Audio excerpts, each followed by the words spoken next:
The next topic was the AGM. I don't know the status of your developments, whether or not you are here as RMC directors or residents, individual leaseholders, residents associations, but I think probably all of those. We've got a mix, have we? Yeah.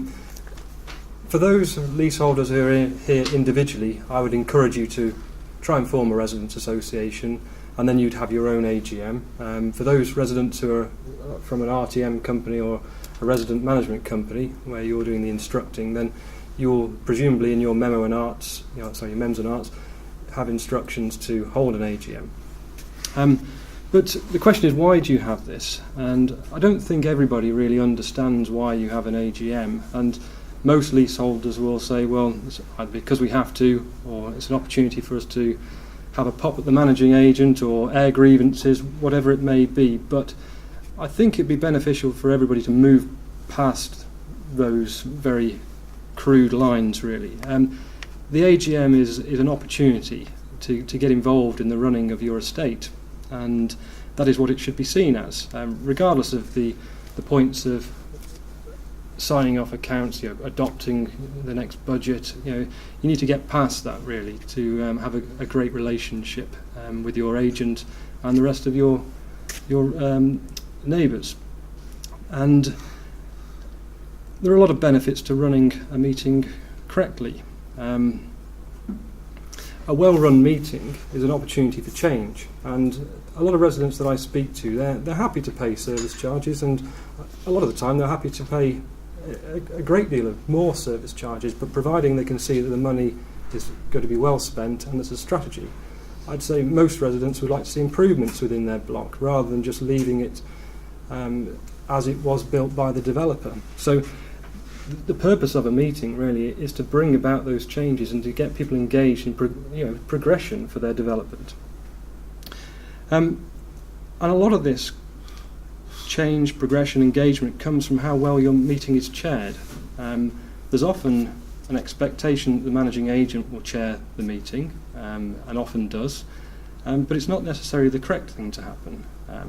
The chairperson of your development should be knowledgeable, should be enthusiastic, should really be a board member, and one that is going to put in an awful lot of effort for your development. But often the resident director is somebody there who takes up the role because nobody else wants to. And it is really a bit of a poison chalice. So I'd say that we do have occasions where we have great board directors, and they're hugely enthusiastic about their developments, and they run exceptionally well with themselves as an agent. But for you to get a progressive development that looks fantastic, has engaged leaseholders, it really does start with your director or your chair of your residents association being enthusiastic and knowledgeable about your development. And those meetings, they need to be well run. I was at a small development, it's only 10 units in Altrincham earlier on in the week, and I saw the agenda for their forthcoming AGM, and it was 30 lines, 30 separate points, which I thought, goodness me, this is a sledgehammer to crack a walnut. But the resident director, Jack, he said to me, he goes, well, yes, but look at the minutes from the last meeting and look where we are now. We had a similar 30-item agenda last year, and we've ticked off 25 items as complete. And it comes back to being specific, measurable, achievable, realistic and timely. And by having a very detailed agenda, and bearing in mind some of the items on the agenda were just about an individual repair item, the board of directors there were able to accurately say to their leaseholders and shareholders what has been achieved in the last 12 months and what they intend to do in the next 12 months. And it goes on to this quick wins, medium-term wins and long-term objectives as well. But crucially on this agenda, there was no section for any other business. And I would advise that all your agendas remove any other business, because you cannot plan for a meeting or expect to turn up to a meeting if you don't know what people are going to raise. So in setting the agenda, invite people initially to put forward suggested topics, but once people have done that, then stick to that agenda and don't give people room to undermine the board of directors at the meeting by coming up with points that you haven't prepared for. And I'd also suggest, and this is through 15 years practicing this, set an end time to the meeting if you can as well. So allow 2 hours for the meeting, 3 hours, whatever is appropriate, but say at the start of the meeting what time you intend to finish, and that focuses the mind as well.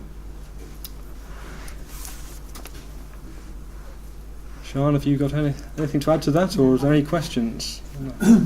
I just want to add, just to say, I think it's really, the AGM is really important. We have another development on the waterfront, which is atrociously run by the residents, who wrote into the articles and memorandum articles that the AGM needed to have a 75% attendance of owner-occupiers before it could conduct business. And they held it on a Friday in August, knowing full well that it could never, ever achieve, and therefore they would never have to have any business. They can run it without any level of consultation. It's appalling. The value of those properties is declining massively, and everyone's very unhappy. There's no transparency, there's no accountability, and there's no democracy in that development. And those are the three things that Engage tries very hard to push right across the city in every development, that we want all our developments to be democratic, and that means holding the AGM where you're held accountable, and you can be voted on or off depending on how you're performing, and that your actions should be transparent. And we think that's really good practice. So I think the AGM is really important, and I think this is a critical moment. And I very much like the way you've described it, David. Thank you.